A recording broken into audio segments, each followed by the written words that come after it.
in which Christopher Robin gives a Pooh party and we say goodbye.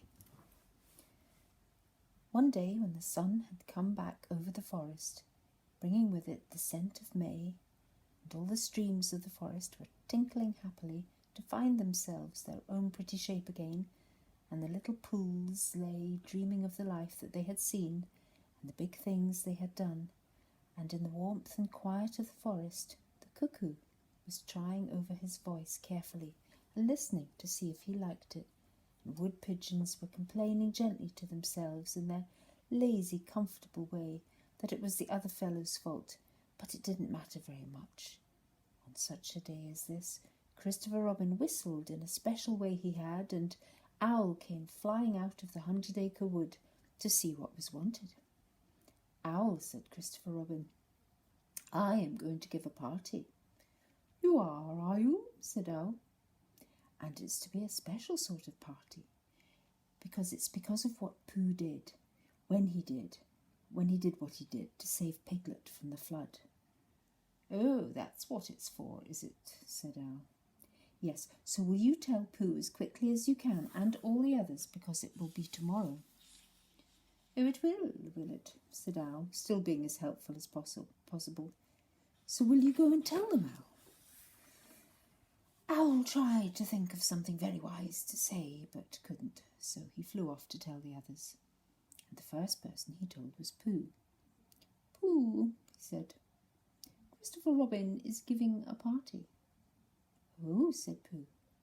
And then, seeing that Owl expected him to say something else, he said, "Will there be those little cake things with pink sugar icing?" Owl felt that it was rather beneath him to talk about little cake things with pink sugar icing, so he told Pooh exactly what Christopher Robin had said and flew off to Eeyore. "A party for me," thought Pooh to himself. "How grand!" And he began to wonder if all the other animals would know that it was a special Pooh party, and if Christopher Robin had told them about the floating bear and the brain of Pooh, and all the wonderful ships he had invented and sailed on, and he began to think how awful it would be if everybody had forgotten about it, and nobody quite knew what the party was for. And the more he thought like this, the more the party got muddled in his mind, like a dream when nothing goes right. And the dream began to sing itself over in his head until it became a sort of song. It was an anxious Pooh song. 3 cheers for Pooh. For who? For Pooh. Why, what did he do? I thought you knew. He saved his friend from a wetting. 3 cheers for Bear. For where? For Bear. He couldn't swim, but he rescued him. He rescued who? Oh, listen, do. I'm talking of Pooh. Of who? Of Pooh. I'm sorry, I keep forgetting. Well, Pooh was a bear of enormous brain. Just say it again. Of enormous brain. Of enormous what?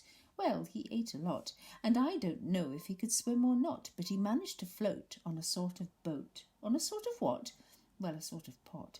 So now let's give him 3 hearty cheers. So now let's give him 3 hearty witches, and hope he'll be with us for years and years, and grow in health and wisdom and riches. 3 cheers for Pooh. For who? For Pooh. 3 cheers for Bear. For where? For Bear. 3 cheers for the wonderful Winnie the Pooh. Just tell me, somebody, what did he do? While this was going on inside him, Owl was talking to Eeyore. "Eeyore," said Owl, "Christopher Robin is giving a party." "Very interesting," said Eeyore. "I suppose they will be sending me down the odd bits which got trodden on. Kind and thoughtful. Not at all, don't mention it. There is an invitation for you." "What's that like?" "An invitation?" "Yes, I heard you. Who dropped it?" "This isn't anything to eat. It's asking you to the party tomorrow." Eeyore shook his head slowly. "You mean Piglet. The little fellow with the excited ears. That's Piglet. I'll tell him." "No, no," said Owl, getting quite fussy. "It's you." "Are you sure?" "Of course I'm sure. Christopher Robin said all of them. Tell all of them." "All of them except Eeyore." "All of them," said Owl sulkily. "Ah," said Eeyore. A mistake, no doubt, but still I shall come. Only don't blame me if it rains. But it didn't rain. Christopher Robin had made a long table out of some long pieces of wood, and they all sat round it. Christopher Robin sat at one end, and Pooh sat at the other, and between them on one side were Owl and Eeyore and Piglet, and between them on the other side were Rabbit and Roo and Kanga, and all Rabbit's friends and relations spread themselves about on the grass and waited hopefully in case anybody spoke to them or dropped anything or asked them the time. It was the first party to which Roo had ever been, and he was very excited. As soon as ever they had sat down, he began to talk. "Hello, Pooh," he squeaked. "Hello, Roo," said Pooh. Roo jumped up and down in his seat for a little while and then began again. "Hello, Piglet," he squeaked. Piglet waved a paw at him, being too busy to say anything. "Hello, Eeyore," said Roo. Eeyore nodded gloomily at him. "It will rain soon. You see if it doesn't," he said. Roo looked to see if it didn't, and it didn't, so he said, "Hello, Owl." And Owl said, "Hello, my little fellow," in a kindly way, and went on telling Christopher Robin about an accident which had nearly happened to a friend of his, whom Christopher Robin didn't know. And Kanga said to Roo, "Drink up your milk first, dear, and talk afterwards." So Roo, who was drinking his milk, tried to say that he could do both at once, and had to be patted on the back and dried for quite some time afterwards. When they had all nearly eaten enough, Christopher Robin banged on the table with his spoon, and everybody stopped talking and was very silent, except Roo, who was just finishing a loud attack of hiccups and trying to look as if it was one of Rabbit's relations. "This party," said Christopher Robin, "is a party because of what someone did. And we all know who it was, and it's his party because of what he did. And I've got a present for him, and here it is." Then he felt about a little and whispered, "Where is it?" While he was looking, Eeyore coughed in an impressive way and began to speak. "Friends," he said, "including oddments, it is a great pleasure. Or perhaps I had better say it has been a pleasure so far to see you at my party. What I did was nothing. Any of you, except Rabbit and Owl and Kanga, would have done the same, and Pooh. My remarks do not, of course, apply to Piglet and Roo because they are too small. Any of you would have done the same, but it just happened to be me. It was not, I need hardly say, with an idea of getting what Christopher Robin is looking for now," and he put his front leg to his mouth and said in a loud whisper, "Try under the table," "that I did what I did, but because I feel that we should all do what we can to help. I feel that we should all—" "Hup!" said Roo accidentally. "Roo, dear," said Kanga reproachfully. "Was it me?" asked Roo, a little surprised. "What's Eeyore talking about?" Piglet whispered to Pooh. "I don't know," said Pooh rather dolefully. "I thought this was your party." "I thought it was once, but I suppose it isn't." "I'd sooner it was yours than Eeyore's," said Piglet. "So would I," said Pooh. "Hup!" said Roo again.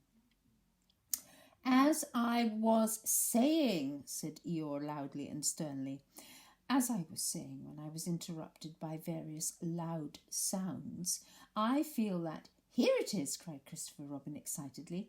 "Pass it down to silly old bear. It's for Pooh." "For Pooh?" said Eeyore. "Of course it is, the best bear in all the world." "I might have known," said Eeyore. "After all, one can't complain. I have my friends. Somebody spoke to me only yesterday.